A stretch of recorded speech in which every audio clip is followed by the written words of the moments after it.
माँ, माँ। अरे क्या माँ माँ कर रहा है? बकरी का बच्चा है क्या? अरे माँ, मजाक छोड़ो। मुझे फाइनली वो मेन चौराहे वाली दुकान मिल गई है। अब देखना, आपका बेटा दुगनी स्पीड से पैसा कमाएगा। उफ, ये क्या? मेरी ऑनलाइन मेकअप क्लास चल रही है। इतनी जोर से क्यों बोल रहे हो आप दोनों? अरे मेरी धर्म पत्नी जी, मेकअप क्लास बाद में करना। वो चौराहे वाली दुकान मिल गई है हमको। अरे वाह! रुको, मैं अपनी माँ को फोन लगाकर बता देती हूँ। अरे मैं भी अपने रिश्तेदारों को बता देती हूँ। कितनी खुशी की बात है। हाँ हाँ, मैं भी अपने दोस्तों को बता देता हूँ। 1 हफ्ते बाद रजिस्ट्री है। बस, घर में खुशी का मौका था। उन तीनों ने अपने अपने फोन उठाए और लोगों में बात फैलाना शुरू कर दिया। और रही सही कसर, श्वेता बहू ने अपने पड़ोस में सबको बताकर कर दी। अरे वर्मा आंटी, अब हम भी जल्दी कार ले लेंगे। घर का रेनोवेशन होगा और ठाट से रहेंगे हम भी। अरे ऐसा क्या हुआ? लॉटरी बाटरी लग गई है क्या? अरे इस बार चौराहे वाली मॉल में हमको भी दुकान मिल गई है। दुकान नंबर 21, जो एकदम चौराहे पर है। अब ग्राहक बढ़ेंगे तो आमदनी भी बढ़ेगी ही ना। अरे वाह, कितनी खुशी की बात है। मैं बहुत खुश हूं तुम्हें इतना खुश देख के। बाकी एक बात कहूं, सबको मत बताते फिरना। किसी की नजर लग जाएगी तो खुशी की खबर वापस लौट जाएगी। हैं? ऐसे थोड़ी ना होता है। अब डरा रही हो। अरे सही कह रही हूं, काली नजर कहते हैं इस चीज को। जब आप किसी को कुछ बताओ और वो काम बिगड़ जाए। अरे लेकिन मैं तो। तुमने सबको बता दिया ना? हाँ, फोन लगा लगा के। अब बच के रहना। काली नजर बड़ी खतरनाक होती है। श्वेता इतनी खुश रहती है कि वो वर्मा आंटी की बात पर ध्यान ही नहीं देती, जबकि पड़ोस में और भी लोगों से खुशी की खबर शेयर करती रहती है। अगले दिन राजेश बहुत दुखी होकर घर आता है। अरे बेटा, क्या हुआ? मुंह क्यों सूजा हुआ है? मधुमक्खी ने काट लिया क्या? माँ, वो दुकान किसी और के पास चली गई। किसी ने ज्यादा भाव लगा दिया। अरे पर बात तो आपसे हुई थी ना उस दुकान वाले की। हाँ, आज मैं टोकन अमाउंट देने गया था, तब मुझे पता चला। कोई आकर सुबह मुझसे पहले ही ज्यादा अमाउंट दे गया।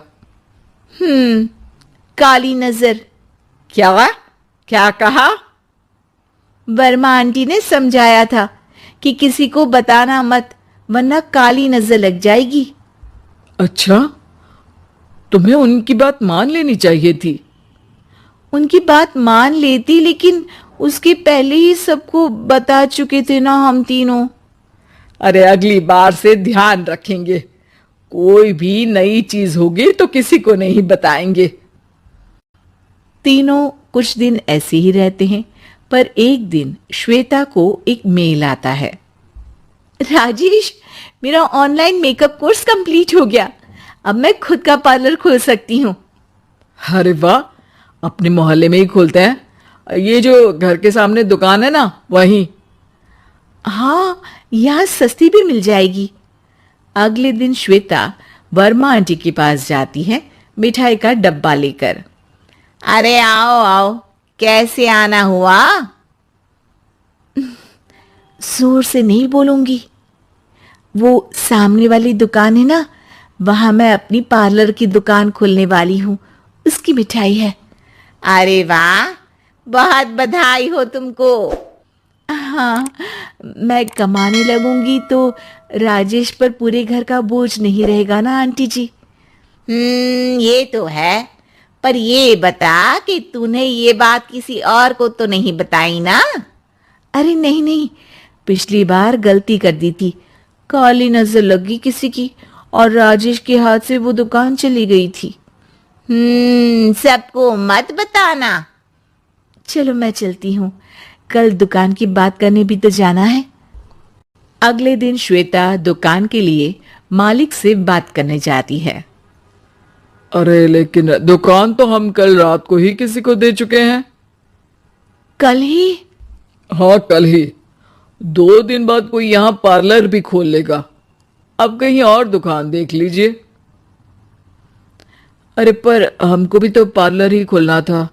हाँ भैया एक ही दुकान है, आधी आधी तो नहीं दे सकता ना मैं। राजेश और श्वेता घर पर हताश होकर आ जाते हैं। इस बार तो किसी को बताया भी नहीं था, अब किसकी काली नजर लग सकती है? सुनो, तुमने माँ को बताया था क्या? अरे कैसी बात कर रही हो, माँ की नजर थोड़ी ना लगेगी। पक्का तुमने किसी को नहीं बताया था ना? सिर्फ वर्मा आंटी को बताया था, उन्होंने ही मुझे किसी को नहीं बताने को कहा। अरे यार तुम भी सही हो, मेरी माँ को नहीं बताने को कह रही हो, पर वर्मा आंटी को बताना तुम्हें जरूरी लगा।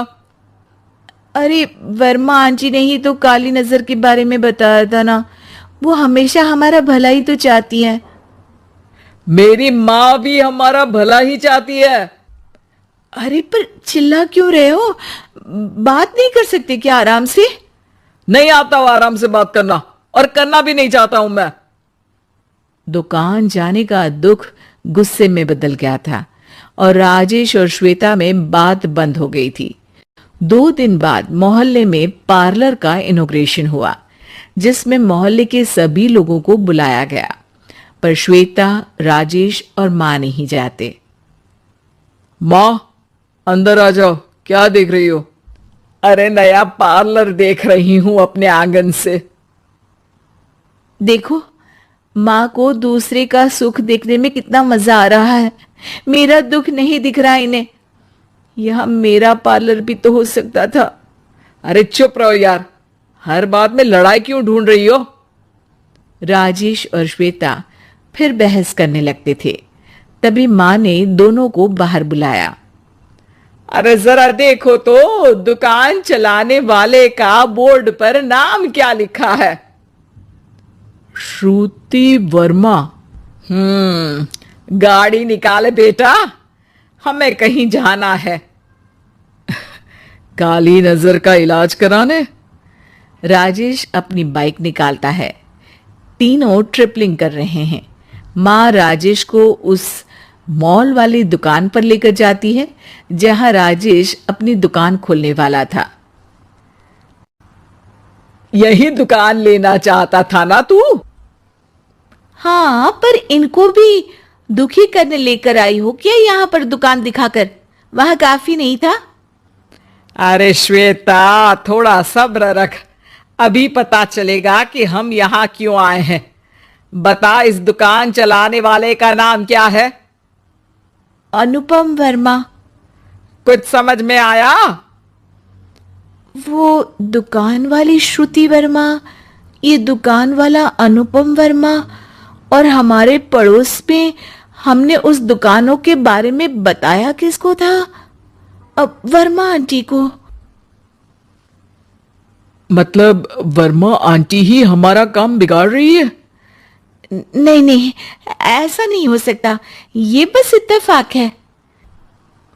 राजेश अपना फोन निकालता है और श्रुति वर्मा और अनुपम वर्मा के नाम फेसबुक पर सर्च करता है, जहां ये दोनों ही वर्मा आंटी के रिश्तेदार होते हैं। श्वेता को समझ में आ जाता है कि वर्मा आंटी की ही नजर काली नजर है। अब क्या करना है? कोई भी खुशी की खबर हो तो काली नजर से बचना है, यानी वर्मा आंटी से बचना है। अरे पर मुझे ये समझ में नहीं आया कि वो हमारे साथ ऐसा क्यों करेंगी। अरे बेटा, एक सीख है, दूर के आदमी को आपकी तरक्की से कम परेशानी होगी, पड़ोसी को ज्यादा। दोनों माँ की बात में हामी भरते हैं और अगला काम चुपचाप करने की कसम खाते हैं, ताकि आगे से वर्मा आंटी कोई काम ना बिगाड़ सके।